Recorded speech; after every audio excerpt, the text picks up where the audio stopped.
I still think they are very much in feeding Devin Singletary the limited amount that they're actually going to rush. I don't think they look at this Green Bay game and just see the DVOA and the bad run defense and say we're going to totally change who we are and go away from our fastball and really try to establish a run game. I think they'll run with some efficiency like we saw against Kansas City, but the fastball is the fastball, right?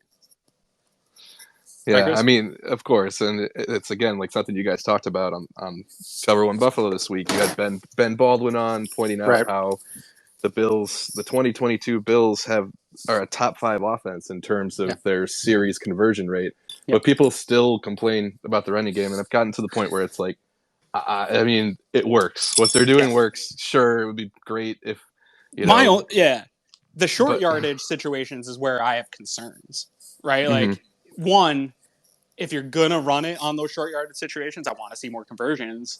If you're taking the ball out of Josh Allen's hands, preferably I'd like to see just keep the ball in Josh Allen's hands, roll him out, and let him put a defense in conflict to make a decision, right? Like, you're going to try to come up and tackle Josh Allen and risk getting embarrassed with a hurdle or a stiff arm, and he's still going to get the first down, or you're going to, stay back in coverage and just let him walk for the first down. I think that's the conflict I want to see versus running a Zach Moss or Devin Singletary into a average to below average offensive line and getting stuffed for a 1-yard gain. Like that, I want to see that change. Not so much frustration with the running game overall, because that Kansas City game, like, Singletary actually looked pretty good. Yeah, totally.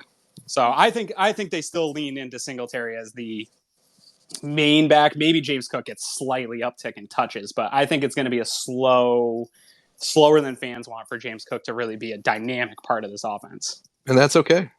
Yeah. I don't know that I know you were higher on him when they drafted him, and a few of my friends were too, than I was. I still am not sure. Like, we've seen the speed, and there was that big play already once this year.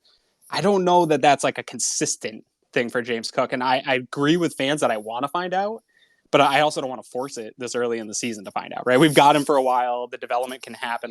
There's no need for that to be our thing that's rushed right now. James Cook's development right now is a total luxury for the Bills offense. That's a great way to put it. Although I will say, with the stagnation of running back 2 and Zach Moss, I do understand fans wanting to get something more out of the running back room than just Devin Singletary. Yeah.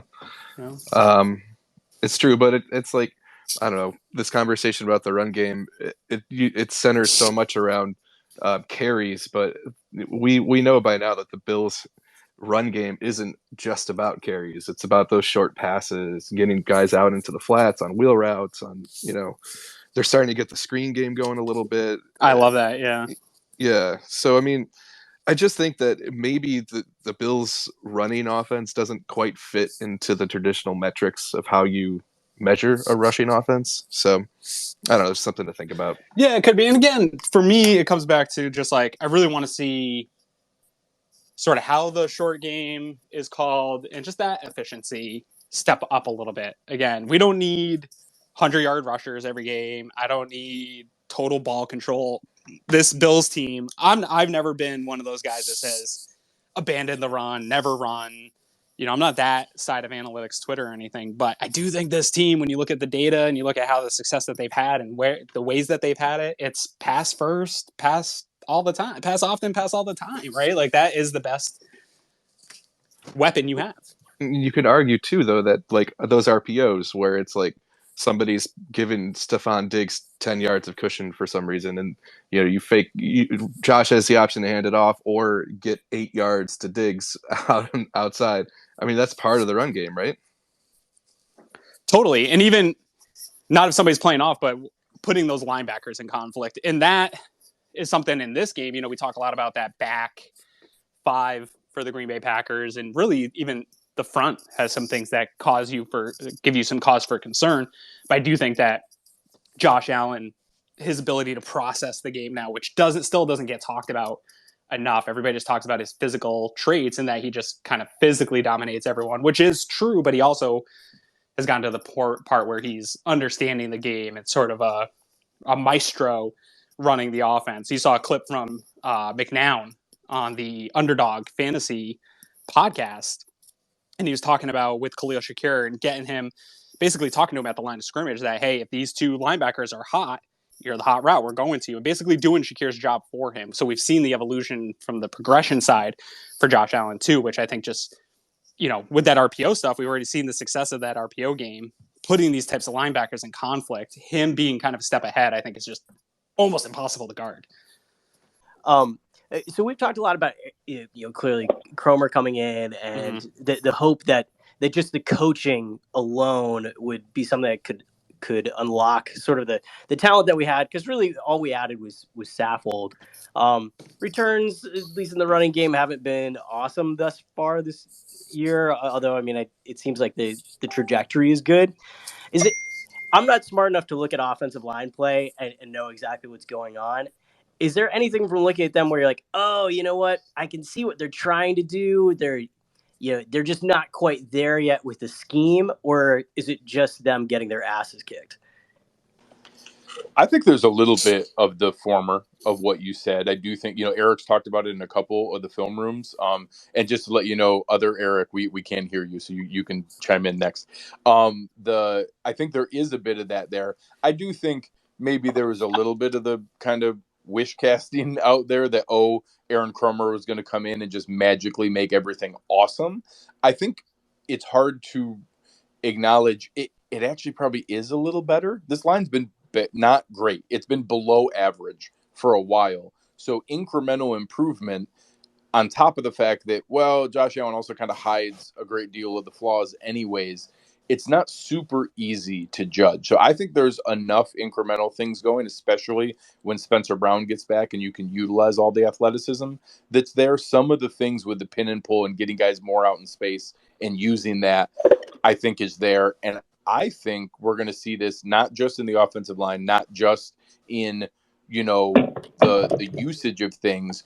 They are very specifically keeping things close to their vest and in their pocket that they don't have to use. They didn't use any, dime looks or the 3-2-6 thing that they did until the KC game. They didn't use, they used more 12 personnel in that game than all the rest of the other games combined.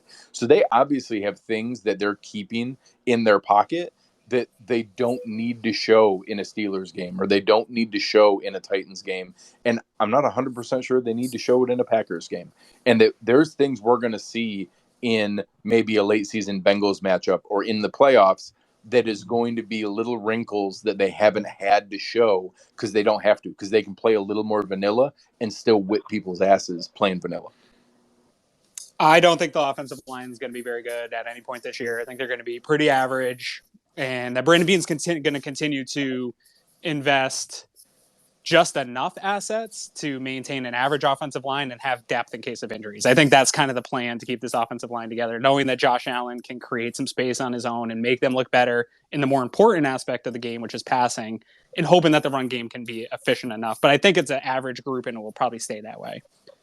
Well, I want to see what Tyrone had to say. He came on here, and he hasn't said shit. Let's go. What do you got, Tyrone? I'm here. So a couple of points. First, about the running game, I think they just got to go with the pin and pull. Seems like that's what they have the most success with. They keep trying to do zone.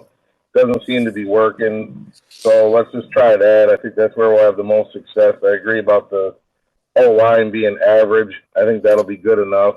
I do want to just mention that we want to do this weekly. So if you're listening and enjoy this, maybe show a thumbs up or give us a like on this to show some support to continue to do this every week. All right, cool, guys. Well, hey, super shout out to everybody that joined to hang out in this and everybody that came in for speakers. Appreciate you guys. If you come back next week, guys, and you had a question, make sure you get in here and speak. I try to make sure everyone gets a chance to speak. So thanks again for coming out for this, guys. Chris, thanks for your time, brother. I always love talking to you, man. Yeah, likewise. This was great. Thanks, everybody, for joining. Thank you, Greg. Get back to work. Yeah, go get... Thanks, Greg. Thanks, go Kevin. accomplish something. Yeah, come on. It's Friday. All right, guys. Thanks, guys. Later. Go Bills.